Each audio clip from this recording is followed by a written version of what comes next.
Repairman opens trapdoor, asks homeowner to leave.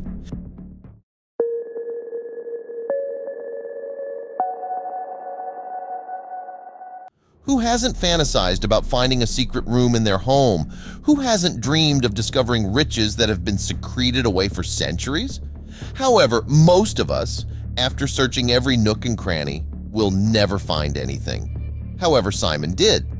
The secret trapdoor in his cabin was certainly worth exploring, but he'd become paralyzed by fear. Simon was thrilled to show his new cabin. That he'd purchased for a bargain price. Off to his friends and family. He prepared coffee and snacks for his visitors in his kitchen, but his guests couldn't help but notice that the table had been placed to cover the secret trapdoor. They excitedly asked him what was down there, but he nonchalantly answered that he'd never bothered to look. Of course, he never told his friends the real reason. Simon had moved from the hustle and bustle of the city to write his novel. Surrounded by nature and with only his dog by his side, he thought that he would be struck by some inspiration and be pulled out of the rut he'd been in. He loved his new life and did not want to uncover something that would ruin it all, so he'd moved the heavy table over the trapdoor in the floor. Out of sight, out of mind. It had worked for a while, but now he began to feel uneasy. Every night when he closed his eyes, he saw the trapdoor. He'd have monstrous visions of unspeakable things lurking there, slowly crawling out and down the hall to where he slept. And every night, his curiosity gnawed at him like an itch he couldn't scratch. What was really down there? Eventually, he'd had enough, but he wasn't brave enough to do it alone.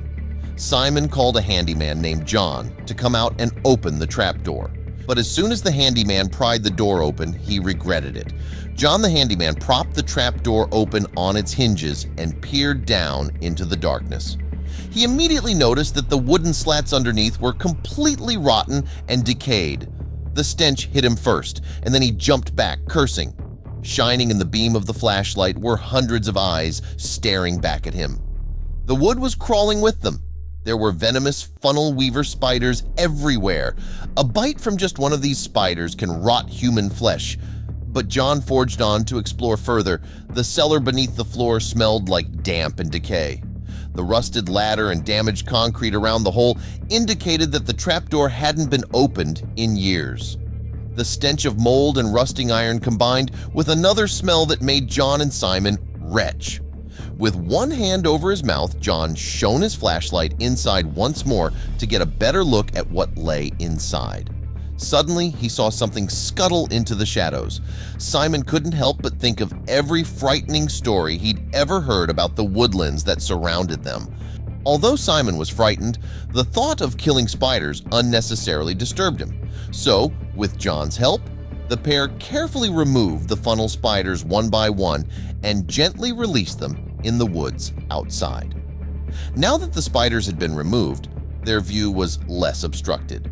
John began to venture deeper into the darkness and held his breath. Looking around the room, Simon gave his followers a live update. "Yeah, creepy," he wrote in his post. "There seems to be a faucet and ventilation, a bomb shelter maybe, or a cistern." But just moments later, the pair saw something so grotesque that they froze in their tracks. Simon described what he encountered as unidentified gnarliness.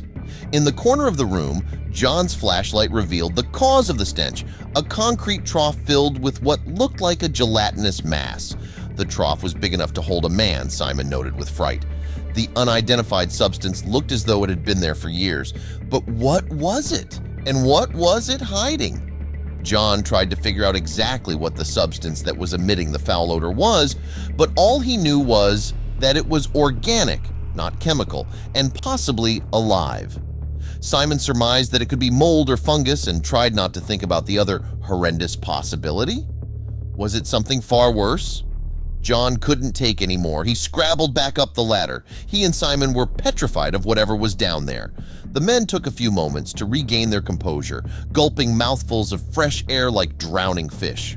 But they had to know what they'd seen. Trembling, they descended once more and were swallowed by darkness. Simon's dream of owning a cabin in the woods became a nightmare. He loved the peace and solitude of being surrounded by trees and nature, but this was the opposite of peace. He remembered that when he saw the perfect cabin for sale, he jumped at the chance to buy it. For the first time, he had regrets. They sat on the porch for hours trying to come up with a plan. They knew they had to do something, but they were both terrified of what might happen if they went back down into the darkness.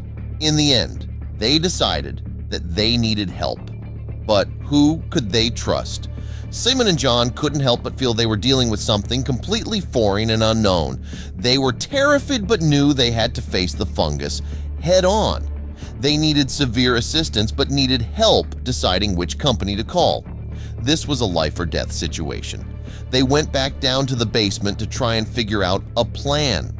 As they stood there, the smell of the substance became more and more overpowering. It was a sickly sweet smell, and it made Simon feel nauseous. "We need to call a professional to deal with this," John said. "I have no idea how to handle something like this." Simon nodded, relieved that John had a plan. He called a local company specializing in hazardous materials and waited anxiously for them to arrive. They thought about what the workers would think upon seeing the alien mass. They did not want to get implicated in anything illegal. When the professionals arrived, they suited up in protective gear and carefully removed the substance from the basement. Even they were surprised at what they found. It was a slow and tedious process, but eventually they could get it out of the cabin. The smell lingered. It would take much bleach to get the stench out.